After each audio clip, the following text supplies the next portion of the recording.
All right, these notes are on perimeter and area. I'm going to try and do some of them for you. So remember, the perimeter formula for a parallelogram is P is equal to 2L plus 2W. In this case, perimeter is equal to 2 times 10 plus 2 times 8, or your perimeter in this case is equal to 20 plus 16, 36 feet regular, right? The area is just equal to base times height. So again, the steps are write the formula and then just plug in the numbers. So area is equal to 8 times 10, where your area is equal to 80 feet squared. Working backwards, again, you write the formula, they give you area, so area is equal to base times height. You plug in what you know your area, 28 is equal to your height of 7, so 7b is what you don't know. And then you divide by 7 to figure out what your base is. And in this case, your base is 4 centimeters. Okay? You should show all this work, be space conscious, because there's not a lot of space here. So perimeter for parallelogram, you just add up all the sides. In this case, it's very similar to rectangle because the sides are equal. So you could say 2L plus 2W. Perimeter is equal to 2 times 12 plus 2 times 9. Perimeter is equal to 24 plus 18. Perimeter is equal to 42 centimeters. And area is just base times height. So area is equal to 12, right? That's your base times your height, the dotted line, times 6. So area in this case is equal to 72 centimeters squared. Working backwards, area is equal to base times height. Your area is 9. Your height in this case is 3. So you need to solve for base. So divide by 3 on both sides. Turns out that your base is also equal to 3 kilometers. For squares, perimeter formula is actually P is equal to 4 times the side length. So in this case it's 5. So perimeter is equal to 4 times 5. Your perimeter is 20 inches. For area, area is equal to side length squared. So area is equal to 5 squared, or area is equal to 25 inches squared. For working backwards, area is equal to s squared. You're going to ask yourself, if 121 is equal to my side length squared, what is the square root of 121?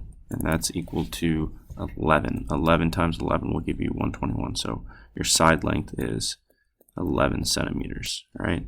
Again, this is what number times itself, right? For a triangle, the perimeter, oops, I almost put area. The perimeter is simply equal to 7 plus 8 plus 9, and that's going to give you 24. And don't add the inside number.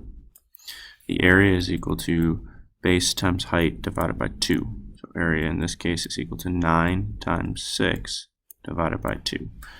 And that should give you 27 centimeters squared. Working backwards, if area is equal to base times height divided by 2, that divided by 2 always stays there. And your area is 42 is equal to your base, which is 12. You don't know your height. It's the question mark divided by 2. To figure this out, you multiply both sides by 2. That cancels out. We have 84 is equal to 12h, and then you divide by 12.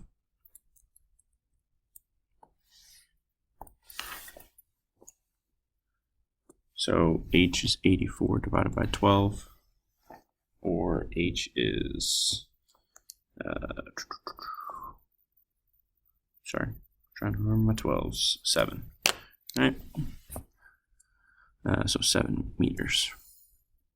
For a trapezoid, perimeter is all the numbers on the outside, so I'm going to have you add in something like 7 here. So 9.3 plus 3 plus 7 plus 9. I just made up that number, but we don't add 8, okay? So 9.3 plus 3 plus 7 plus 9 gives you 28.3. And the area is 1/2 your height times your base 1 plus base 2. So area is equal to 1/2, always stays there, your height of 8, your base 1 of 9, your base 2 of 3. So area is equal to 4 times 12. How did I get 4? I took half of 8. So area is equal to 48 yards squared. Working backwards, if I say my area is 6 is equal to 1/2 my height, which I don't know, but my base 1 is 4.3, my base 2 is 1.7, and I multiply that by my height. I'd say 6 is half of 4.3 plus 1.7 is 6, so 6 is half of 6 times your height. 6 is 3, right? Half of 6 is 3h, and then I divide by 3. So my height in this case is equal to 2 centimeters. All right, circles we just did yesterday, so I'm going to allow you to do that on your own. In this case, we have a diameter of 8, so that means our radius is 4. Show me this paper when you're done.